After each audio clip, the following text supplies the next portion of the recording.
I'm back. Sorry about that. We didn't get much done that video. Sorry.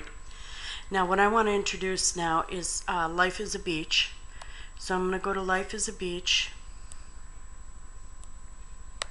Come on.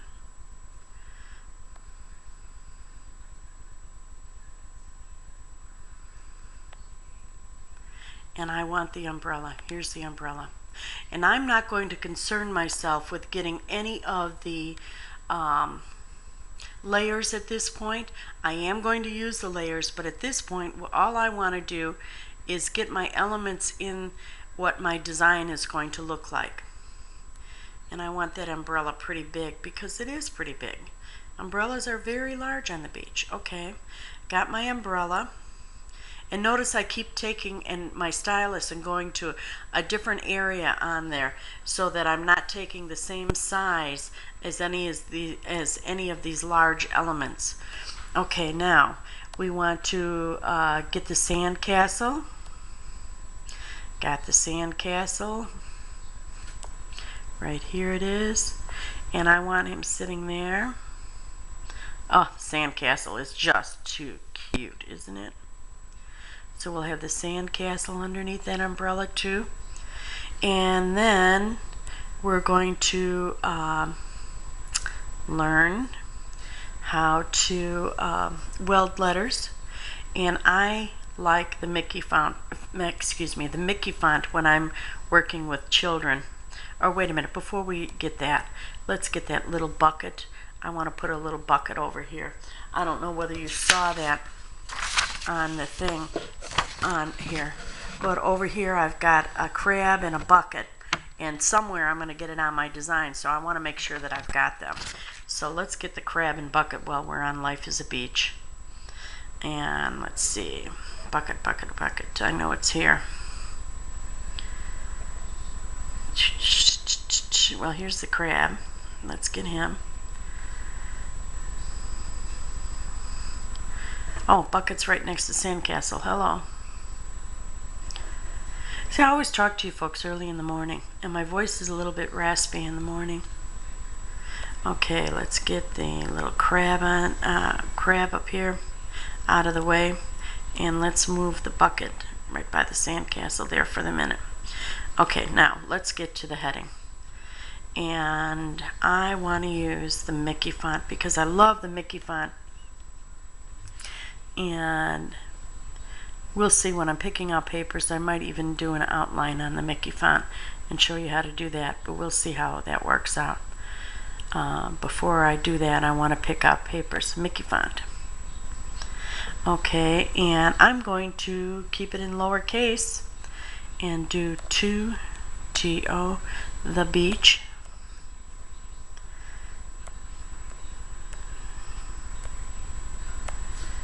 Okay, and ooh, we want to make those letters a little bit larger. To the beach, to the beach. Now notice they're pretty large right now. They're almost going across the page. I'm going to make it just one hair smaller. Okay, now at this point all the letters are, none of them are connected, and I'm going to make it one cut so that it's easy to work with and I'm not placing all these individual letters. So I am going to weld them together. Now to weld them together, just go to your Advanced tab. Up here, can you see from my stylus where my stylus is? This KE is your kerning button. Tap on the kerning button, and then you can either use the large, if you had a lot of space, which we do in this instance. Let's there. As you can see, there's a lot of space between those letters, and so we've got the kern chosen, and let's bring those letters together, and I'm going to use the double arrow and see if I can't get them together. And oops, they've gone too close, so open it up a little bit, and there we've got to the beach. Now if you don't want to do that, you can move each letter individually, and that's okay. You can do that. It just takes a lot more time. Now what I do then is I hit the weld button, and then I'm going to check the preview, because a lot of times, and especially in the Mickey font, the letters just don't attach right away with the O's and the T's, and see, we've got that right here. See how you see no gray area here where they attach? So what I want to do is take off the preview, and I'm going to physically just move that one letter over, the O, move it to the right just a touch, and then I'm going to take the first T and select that so it turns purple, then move that over. Okay, now I've got it. And let's look at it again. Sometimes if you move too far, the whole letter will not cut. So be very careful to always, or I shouldn't say careful, just check it. Make sure that your letters are going to cut properly.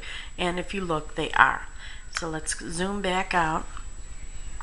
And as you can see by this, I've got everything kind of low, so I'm going to move, oops, tap on the screen. Oh, got the preview on, that's why it's not moving. And I'm going to move this scallop up. I'm going to move, whoops, the scallop circle is up. And move this up just a tad. Move the photo up a tad. And I'm going to move to the beach over to the left. And you know what? I'm going to put the bucket, instead of by the sandcastle, I'm going to put the bucket over here next to the beach. And I'm going to put the little crab, I'm going to make him just a touch smaller.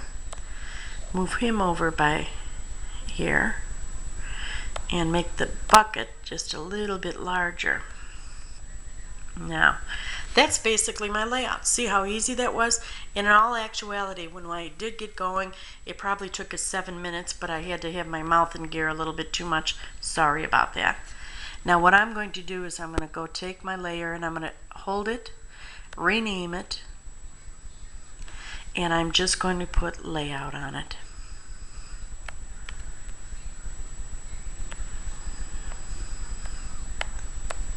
Okay. Oops, oops, oops, oops, oops. Go back. I made my tag wrong. Rename. Can't believe I did that. I forgot to take the word layer off. Layout. Okay. Now, what I'm going to do is I'm going to select these items one at a time. I want my circle. Hit the plus bar and then copy. And I'm going to cut a complete circle. And if just a little clue, let's take off the little eye for a second so you can see. I like to put the circle right in the middle. The reason being is you might want to do another layout and use the outside edge. And if you've got this right in the circle, you can do that. Okay? Then I'm going to tap this and rename it so that it says, oops, circle. And that's all for this one.